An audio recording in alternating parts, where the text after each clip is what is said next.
Vivekananda charitable trust ఆధ్వర్యంలో దాతల సహకారంతో గురువారం గుమ్మల పోలయ్య దాత సహకారంతో ఈరోజు బైపాస్ ఫ్లైఓవర్ వద్ద అన్నదాన కార్యక్రమాన్ని నిర్వహించారు. ఈ సందర్భంగా ట్రస్ట్ సభ్యులు వెంకటేశ్వర్ రెడ్డి మాట్లాడుతూ గత నెల రోజులుగా పల్లెటూరు నుంచి వస్తున్న పేదలకు మరియు ఒంగోలు ఫ్లైఓవర్ వద్ద ఉన్న కూలి పని చేసుకున్న నిరుపేదలకు కార్మికులకు అన్నదానం చేస్తున్నట్టు తెలియజేశారు. పార్టీలకు అతీతంగా దాతల సహకారంతో ప్రతిరోజు 350 మందికి అన్నదాన కార్యక్రమం చేస్తున్నట్టు తెలియజేశారు. ఈ సందర్భంగా దాతలు ఎవరైనా ఉంటే మా వివేకానంద చారిటబుల్ ట్రస్ట్ను సంప్రదిస్తే మా ట్రస్ట్ ద్వారా అన్నదాన కార్యక్రమాలు చేయడానికి సిద్ధంగా ఉన్నామని తెలియజేశారు.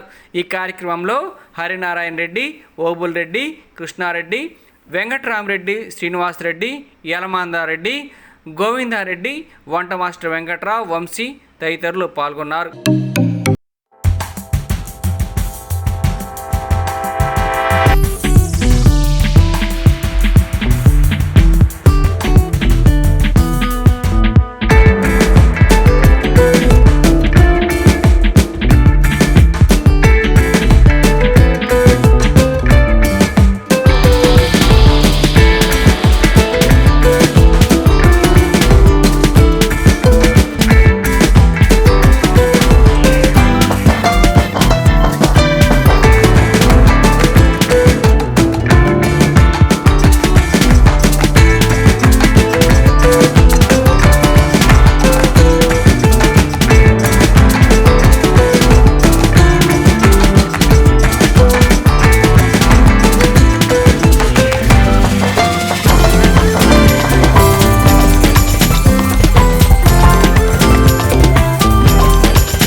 ఈరోజు మన ఫ్లైఓవర్ ఒంగోలు బ్రిడ్జి కింద వివేకానంద చారిటబుల్ ట్రస్ట్ ద్వారా గుమ్మల పోలయ్య అనే దాత సహాయంతో అన్నదానం చేయడం జరుగుతున్నది. ఇలాగే ప్రతిరోజు చేస్తూ ఉన్నాము. మొన్న 29వ తారీఖు నుంచి మొదలుపెట్టాము. అలాగే ప్రతి ఒక్క పేదవాడికి అన్నం తిందామనే ఉద్దేశంతో పెడుతున్నాము. ఈ దాతల సాయం ఎవరు ఉంటే మా వివేకానంద చారిటబుల్ ట్రస్ట్ని సంప్రదించాల్సిందిగా కోరుతున్నాము. అడ్రస్ వచ్చి సుజాతనగర్ ఫస్ట్ లైను, తాలూకా నియర్ పోలీస్ స్టేషన్ పక్కన. ఎవరైనా ఉంటే దీన్ని సహకరించి ఎవరైనా పుట్టినరోజులు కానీ, వాళ్ళ వర్ధంతులు కానీ, పెళ్లి రోజులు కానీ వాళ్ళకి తోచినంత సాయం చేసి ఈ వివేకానంద చారిటబుల్ ట్రస్ట్ని కొంచెం అభివృద్ధి బాటలో నడిపించాలని కోరుకుంటున్నారు. చారిటబుల్ వారు ఈ వివేకానంద చారిటబుల్ ట్రస్ట్ వారు ఇక్కడ బ్రిడ్జి దగ్గర ఉన్న మేరవాళ్ళందరికీ మధ్యాహ్నం పూట భోజనానికి ఇవి ఏర్పాటు చేసి భోజనం పెడుతున్నారు. వారి ఉద్దేశం ఏంటంటే ప్రతి పేదవాడు మధ్యాహ్నం పూట ఖాళీగా ఉండకుండా భోజనం తినాలని ఉద్దేశంతో ఉన్నారు. కాబట్టి దాతలు ఎవరైనా సరే సహకరించి మాకు తగిన సహాయం చేస్తే మేము దీన్ని నిర్వీర్యంగా కొనసాగించగలం. ఈ బ్రిడ్జి కింద వివేకానంద ట్రస్ట్ ద్వారా రోజుకు వచ్చేసి 300 పేదలకు ఆకలి తీరుస్తున్నారు. దానివల్ల ముందు ప్రత్యేకంగా వివేకానంద ట్రస్ట్ వారికి ధన్యవాదాలు తెలుపుతున్నాము. ఇక్కడ ఎంతోమంది పర్యటన వచ్చిన పేదవారు ఆకలికి ప్రయాణికు వారి జోలో డబ్బులు లేక మనం ఎంతో సంపాదిస్తుంటాం. 10 మందికి భోజనం పెట్టడంతో ఎంతో ముఖ్యమైన దాని గురించి ఆలోచించి పెద్దలు చెప్పారు, అన్నం పరబ్రహ్మ స్వరూపం అని. ఆకలికి మనం పెట్టే అన్నము వాడికి ఎంతో ఎన్ని లక్షలు ఇచ్చినా కానీ తృప్తి చెందదు. ఆలపోతున్న ఆకలిన వాడికి ఇక్కడ అన్నం పెడితే వాడి జీవితం పలానా మీ అన్నం తనని చెప్పుకుంటారు. మీరు ఎవరైనా దాతలు మీ పుట్టినరోజు కానీ పెద్దవాళ్ళ వర్ధంతి కానీ ఎవరైనా కానీ వివేకానంద ట్రస్ట్కి సపోర్ట్ చేసి ఇంకా కొంతమందికి భోజనం పెట్టేటట్టుగా సహకరించాల్సిందిగా కోరుతున్నాము. అదేవిధంగా రోజు 350 మందికి పెడుతున్నాము. మీరు ఎవరైనా దాతలు సహకరిస్తే ఇంకా కొంతమంది పెంచి పెట్టడానికి కూడా మేము ప్రయత్నం చేస్తామని తెలియజేసుకుంటున్నాం.